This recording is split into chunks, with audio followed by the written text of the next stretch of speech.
Hi everybody, welcome to ttff 20, which is the 15th edition of the Trinidad and Tobago Film Festival and is being held in 2020.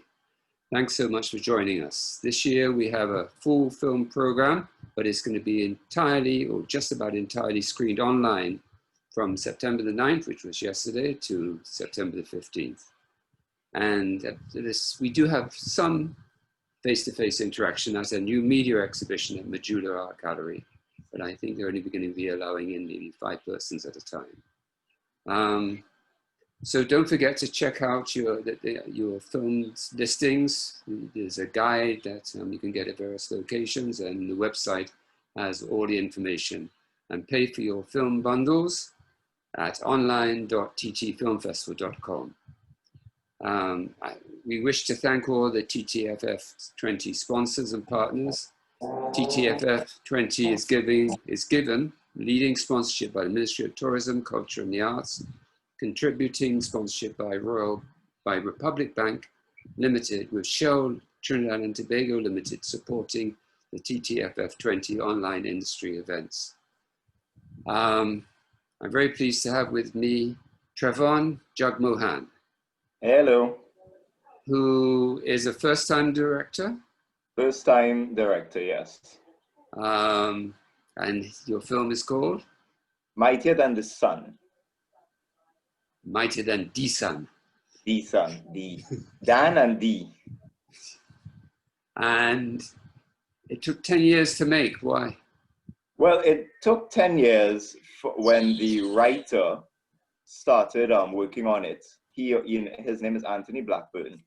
He originally did a lot of work with the Playwrights Workshop under the leadership of Tony Hall.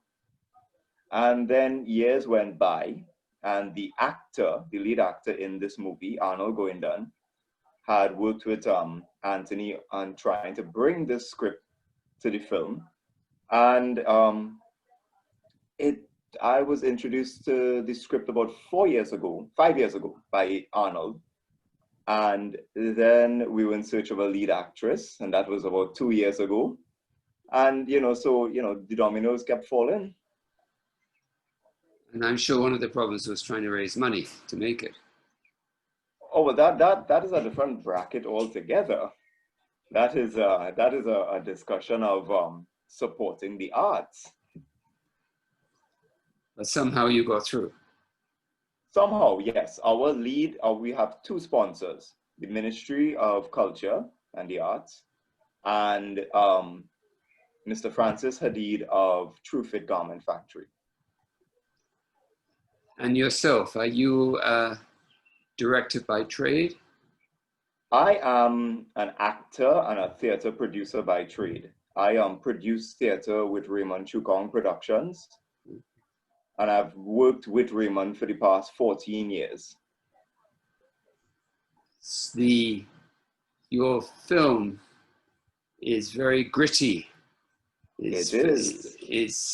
I would say, not that I would know, but it seems very realistic to a certain group of people at a certain time.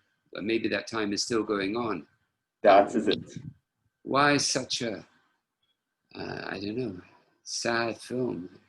Okay, the writer originally wrote 3 short films, and he entered his first film festival last year with Eggs Benedict, and so this is part of the trilogy that he created. So it's Eggs Benedict, Mightier Dan De Sun, and another film to be announced at a later date.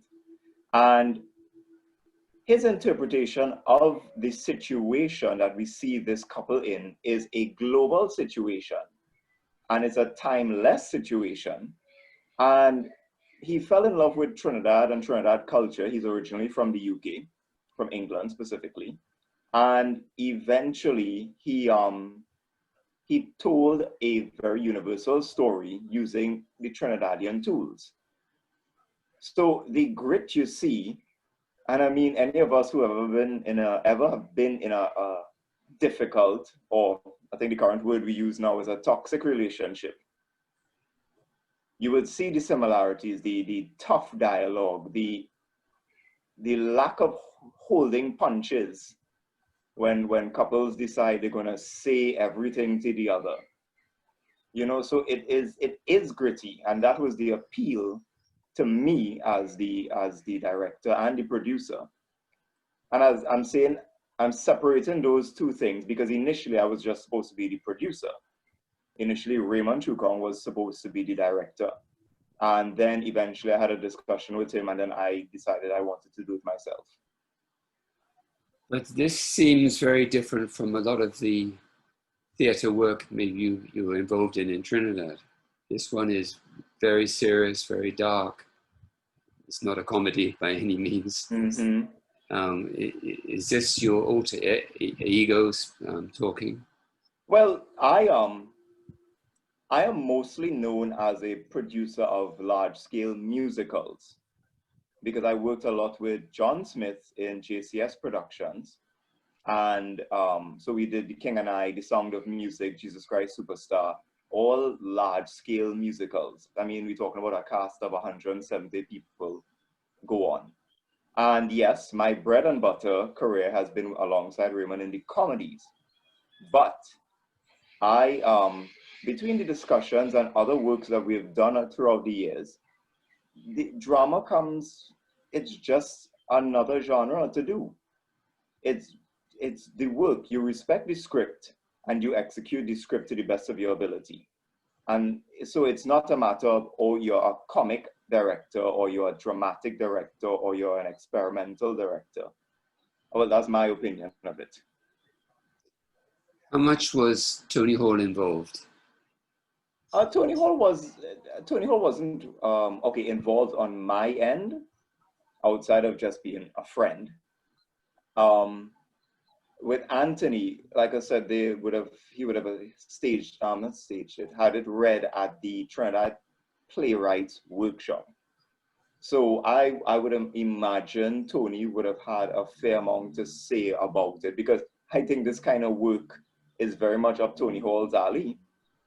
Exactly. You know, I think from Twilight Cafe to Gina and Dinah, and up until one of the last things that was showcased in the New Play Festival, which he wrote, was a very macabre piece on the leaders of the Federation in heaven in wheelchairs. I can't remember the name. I think it's 10 from 1 equals none. Was there any, the acting and the dialogue are so natural? Was it all written for them, or was there some improvisation going on? Or did the actors have any role in where the script was going, or where the dialogue was going? One of the conditions I had with the writer, which is not a bad condition, not to say I was forced into it, was I did not want to change a single word that he had. That is his writing. Arnold and Carla Nihal, the actress, we worked it out. We worked it out piece by piece, line by line, word by word, breath by breath. And the way how I rehearsed it like a play. So by the time it came to film, they could have read the lines backwards. So why a film and not a play? Because it could be a two-hander. Well, that eventually we will do that as well. That is on the books as well. But normally you have one being the main medium for the piece of work. So is it the film, or you think that the play will be the defining Mightier Than The Sun? The film is the flagship product. And the play, because they also, another director attempted this play for his graduation at the UE Director Showcase, led by Dr. Ifibo Wilkinson. And Arnold Pini, he portrayed the guy. And I remember that night very well because Raymond had to leave because that was the night when his first great-grand was born. And so he didn't get to see the staging of it. So I sat in the audience and stuff, and I basically saw where the medium of film would do it more justice because it was written to be a film. Could it be criticized for being too static to just one location? If that is the case, depends on who it's coming from. I will take it because my intention was to let the actors do the work, to let the actors tell the story, the oral tradition of look at me, and I am, if you believe who I am in this story, I will tell you what happened. Because of course, if you, well, I think you saw it from some of the description you gave already, that there was room for flashbacks. There was room for other things inside of there. But this was just my attempt at one, trying to let the actors just tell the story, and two, keeping the budget low. You wouldn't like to raise another X amount of dollars and expand it to a feature length? That would have to be discussed. Myself and the writer would have to discuss it to do just that. I think that came up in conversation once, and I don't know where we got with it. I don't think we came to a conclusion on that. You know, the focus was just, you know, getting this done. Quite a few directors do work on a short. I think Cutlass, there was a short version of that Denis Noir worked on. And there's been some, a few other examples of shorts that have become features. Yes. And I just think it's a very exciting piece of work, and the acting is fantastic. But 37 minutes is a kind of an in-between kind of length. It's not quite a short, it's not quite a feature. You know. I don't fall into the typical short category. So a lot of the international film festivals, when applied for, it doesn't fit the mold. So I'm glad I was able to make it into the Trinidad and Tobago Film Festival. I was thinking a couple of other works I was thinking about in comparison to your film. Moko Jumbi, did you see it? I saw clips of it. Yeah. Somehow every time during the film festival, we always had a show on. So we never really got to see a lot of the local stuff. You know, we were lucky enough when you all did the free viewing during the beginning of COVID. So I got to see a lot of stuff, you know, from last year, especially I missed Green Days by the River as well. You know, so I was glad to see it. Because I grew up with Michael Anthony. In Mayaro? No, in here. In Long Circular Road. Yes. When you say you grew up with him, like where we rented the apartment downstairs of his property, and so I spent a lot of time conversing with him, getting buffed and yelled at, and you know, threatened about mangoes. He loves talking about mangoes and bananas as well. Yes. Well, he's a guy to talk with. What would you say, and there's so many, are the main themes of your film? Or the main issues that you're dealing with? I'm very glad that you buffered it with saying that there are so many. Because there are, there's anything from alcoholism and domestic abuse and violence. Then you go to the male condition, where insecurity plays a large part. And then if we go into the artistic realm, well, okay, maybe not the artistic realm. When we go into the script analysis, we had a hard time deciding whether it was a psychological episode or a supernatural episode. So sharing with you, what I ended up doing was I said to one actor, I said to Peony, I said, it's psychological for you. And I said to Carl, it's supernatural for you. So then when you bring the when you bring both together, because the script doesn't really answer that. The script leaves it very open. One slightly critical comment was that it's another film dealing with drunk Indians living behind the cane and domestic violence, and can't we have something a little more uplifting than that?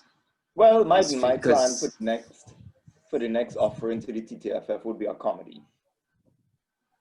Okay. But yeah, but going back to what you're saying, that yes, but you know, the thing is, you know, when a good script comes along, even though it has the that same connotation you'd mentioned, the work is solid, you know, so hopefully we stand out among that crowd of the type of, okay, Indian male drunk and behind the cane field. Hopefully this will be the best Indian drunk behind the cane field. And you hope there's not going to be two more of them, not too many more of them. I'm hoping. Do you know the work of Sonny Ledoux? No, I'm not familiar. Okay. He wrote about that milieu. Really? And he was killed or died in an accident. There's a whole story Wow. about Sonny Ledoux. Okay. I would imagine Naipaul has some very similar stuff too, as well. Yeah, although most of his early stuff was lighter in vein, but yeah, so a little lighter, yes. So, so what next? With the film and B with your career. The film, I'm hoping to raise some more funds to be able to enter the, you know, foreign film festivals, and then so that's an ongoing thing that's going to take up the next year. I've had to dealing with the loss of Raymond. I've started to pull together my production team, First Instinct, and we have several projects on. And one is going to be an online, a broadcasted play, taped at a major venue in Trinidad, and a major theater space. And you know, that will be my second offering. So I'm actually going to tape that next week. So I started rehearsing that already, and the leads in that are Cecilia Salazar and Michael Sherry. You're working with some good people. I try, and then, well, it's made up it has some younger actors, including myself. So it's a matter that there's you have these senior performers, and then you have me and a couple others, Kern Samuel, Rachel Bascom, who are kind of like in the middle. You know, we've done a certain body of work, and then you have some younger actors inside of there. So all in all, social distancing and all these protocols we have to respect going into doing this production, and I'm hoping that is well received. I don't know how many people have seen the film as yet, because it's part of a bundle that I think started at midday or something. It's going on for tonight. But if anyone is out there listening and has any questions for Trevon, I'd be very happy to deal with them. Yes, please. I've been juggling phone calls all day from well-wishers and people asking questions and giving their reviews, and some very prominent people called me to say how good a job I did, and it is very emotional when the people that you have looked up to and continue to look up to appreciate your work, as you know, you would have studied with them, you know, you would have been a stagehand where these people would have been commanding an audience. So it's been so great to get reviews, and reviews come in all different colors, good, bad, and indifferent. No, it's one of my favorite films in the festival. I have quite a few favorite films, but the acting is so strong. I didn't know the Carla Nihal. What sort of acting, what sort of works Okay. did she do? Because she's brilliant. She was, and I'll use the word very, very loosely, she was discovered by Raymond Jugmohan. And I'd say discovered, she was working at Trinidad Theatre Workshop, did some courses with Tamia Hearn. And then Raymond saw her in her graduation monologue. She did a monologue from the Vagina Monologues. And when it came time for us to produce our play, Play Yourself Prime Minister, which is based on the English play Pardon Me Prime Minister, a farce. And we needed a young reporter, and we wanted an Indian girl. And that's how it came along. And then over the years, she's done a lot of work with Raymond. And then she was like the missing piece of the puzzle, that when she came along, we had a film.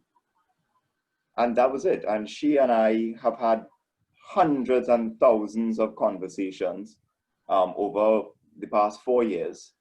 And she is, in my opinion, one of the best actresses of her age.